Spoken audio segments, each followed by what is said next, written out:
Europe 1 matin. Allez, place à la bande dessinée. Sébastien Bordenave, c'est donc mercredi. Une BD jeune public aujourd'hui, visiblement, alors pas si jeune que ça, en couverture. Montrez-moi, c'est un couteau ensanglanté que je vois abandonné comme ça sur la neige.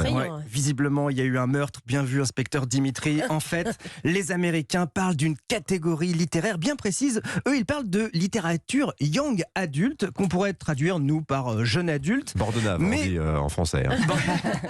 Mais aux États-Unis, c'est vraiment un genre spécifique. C'est souvent de la science-fiction avec de la magie qui met en scène des ados. Harry Potter, quoi, en gros. Hein. Ouais. L'auteur parle même d'histoire dans son récit de post-young adulte. Bon, en fait, on s'en fout, Dimitri. L'important, c'est que la BD soit redoutable d'efficacité. Psychologiquement, ça se tient. Les personnages ont de l'épaisseur, on s'attache et on s'en passionne. Car l'histoire propose la totale du fantastique flamboyant, du mystère épaississant, un chouille de romance et un suspense oppressant. Ça s'appelle Friday. On est dans une ambiance totalement Stranger Things. Et je suis un peu maso parce que je n'arrive jamais à dire Stranger Things. Je le savais. Stranger Things. Les choses étranges, oui. Voilà, choses étranges. Alors donc, Friday, vendredi. C'est qui vendredi? C'est quelqu'un d'abord? C'est le nom de l'héroïne principale qui s'appelle Friday Fitzhugh. Il y a quelques années, elle avait pris la défense d'un garçon un peu rêveur qui se faisait malmener par des malotrus. Entre eux, il y a des sentiments mais qui ne disent pas leur nom. Ils ont quand même essayé d'aller un peu plus loin que le flirt, mais ça a fait pchit. Bon, là, c'est le tome 1. Il y en aura 3, donc ils ont le temps. Ce qui les préoccupe pour le moment, c'est que leur ville de Kings Hill est le théâtre de phénomènes inexpliqués. Pour preuve, le fils du plus gros notable de la ville a un comportement hyper chelou. Alors qu'il neige, il gratte en pleine nuit sur un arbre des inscriptions sans queue ni tête tout en bavant, clairement. Oui. C'est bizarre. On a envie d'en savoir plus, d'avoir les réponses aux moult mystères qui surgissent grâce à Ed Brubaker, un scénariste multiprimé en BD. Les dessins sont de Marcos Martin, un Catalan qui bosse souvent avec Marvel et DC Comics.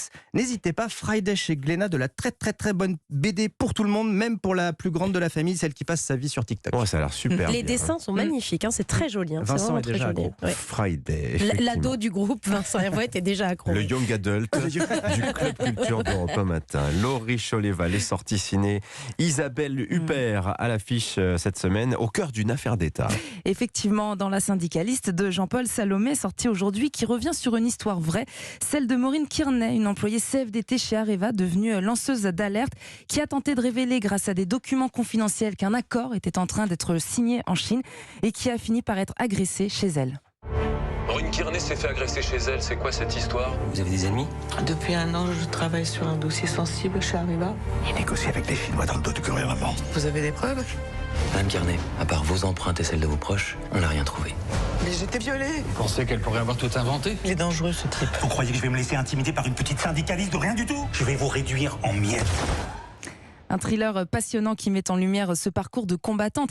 D'abord menacée, Maureen Kearney fut retrouvée chez elle, ligotée à une chaise, violée. Mais le pire, c'est ce qui a suivi. Victime au départ, elle n'a pas été crue ensuite. Ouais, et elle est condamnée passée pour mise en scène de son viol. Ouais, complètement. Puis relaxée. Puis innocentée en appel, mais ses agresseurs jamais identifiés.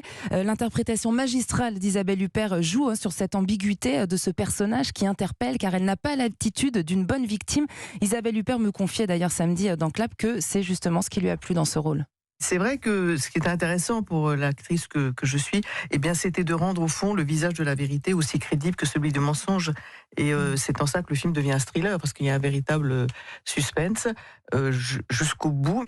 Mais c'est vrai que c'était intéressant de se mettre au fond à la place de celui qui la croit, autant qu'à la place de celui qui ne la croit pas. C'est la deuxième collaboration d'Isabelle Huppert avec Jean-Paul Salomé après La Daronne. C'est un duo qui fonctionne bien, le film est très réussi, c'est un très beau portrait de femme forte qui subit cette double peine, qui va se battre pour la vérité, avec d'autres personnages secondaires joués par Marina Foïs, François-Xavier de Maison ou encore Grégory Gadebois qui sont fantastiques. Et puis un film qui porte aussi quand même un message féministe fort sur les violences physiques et morales qui peuvent être faites aux femmes dans ces milieux-là très sexistes. D'ailleurs, je signale que le groupe France Insoumise a demandé l'ouverture d'une commission d'enquête parlementaire hier sur cette affaire Kearney, Kearney, je sais pas comment on dit, estimant que la justice n'avait pas fait son travail dans cette affaire quand la réalité rattrape la fiction. Ouais, ça continue. Laurie, autre film, et c'est un événement. Et oui, et vous en avez parlé hier, mais il faut le souligner.